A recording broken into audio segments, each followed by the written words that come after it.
बोलो तीर्थराज प्रयाग की जय। प्रयागराज, तीर्थराज, त्रिवेणी, संगम। संगम, जहां नदियों का मिलन हो उसको संगम कहते हैं। संगम तट पर स्नान, कुंभ का महापर्व चल रहा है। माघ मकरगत रवि जब होई, तीरथ पति आव सब कोई। माघ मास में सूर्य जब मकर राशि अर्थात कल 14 जनवरी मकर संक्रांति, बहुत ही पुण्यदायक महत्व माना जाता है, क्योंकि सूर्य मकर राशि मकरे चयो प्रोक्ते उत्तरायणम, मकर राशि में प्रवेश करने से उत्तरायण हो जाते हैं।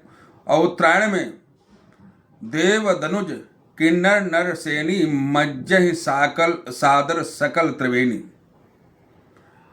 देवता, पितर, भूत, प्रेत, पिशाच, राक्षस और ऋषि मुनि सारे के सारे इकट्ठा होते हैं।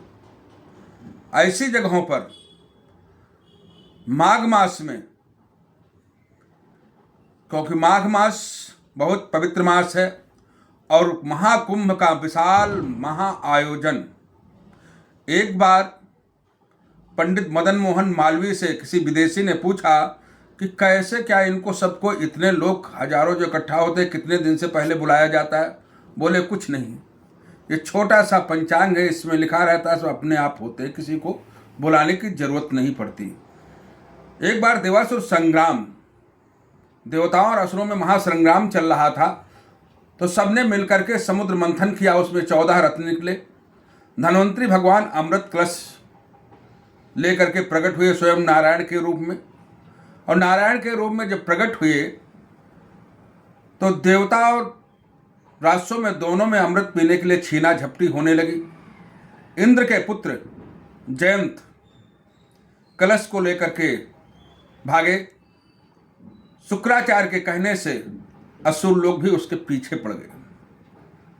सूर्य ने घड़ा फूटने से बचाया, चंद्रमा ने अमृत गिरने से बचाया, बृहस्पति ने बौद्धिक सहयोग दिया। एक सारे के सारे जहां पर दिव्य 12 दिनों तक देवताओं का और असुरों का संग्राम छिड़ा, जो मनुष्यों के 12 वर्ष कहलाए। प्रयागराज, हरिद्वार, नासिक और उज्जैन, इन चारों जगहों पर जहां पर बूंदें गिरी, जिन जिन ग्रहों की स्थितियों के अनुसार वहां पर बूंदें गिरी, वहां पर हर तीसरे वर्ष महाकुंभ का समारोह होता है। ऐसे महाकुंभ के दर्शन करने से पुण्य क्या मिलता है? पुण्य ये मिलता है, जाकी रही भावना जैसी प्रभु मूरत तिन देखी तैसी। जाकी जिसकी जैसी भावना होती है, वैसा ही वहां पर जाने से, स्नान करने से, सभी संतों महात्माओं के दर्शन करने से फल प्राप्त होता है। मगर हाँ, एक चीज से सावधान रहना चाहिए। अन्य क्षेत्रे कृतम पापम पूर्ण क्षेत्रे विनश्यति। दूसरी जगहों पर कुछ पाप होता है तो हम सोचते चलो कुंभ स्नान कर लेंगे, संगम स्नान कर लेंगे, त्रिवेणी स्नान कर लेंगे, गंगा स्नान कर लेंगे, सरयू स्नान कर लेंगे। मगर क्या है, पूर्ण क्षेत्र कृतम वज्रलेपभूषित, पूर्ण क्षेत्र में बड़ी सावधानी पूर्वक जाना चाहिए, किसी को भी अपने द्वारा कष्ट न हो। वहां पर जाकर के समर्थ लोगों को, मौसम क्या है, ठंडक का है, खुद भी अपने वस्त्र परिपूर्ण वेशभूषा के साथ जाएं। वहां पर जरूरतमंदों को कंबल, स्वेटर इत्यादि दान करें। दान का बहुत बड़ा महत्व है।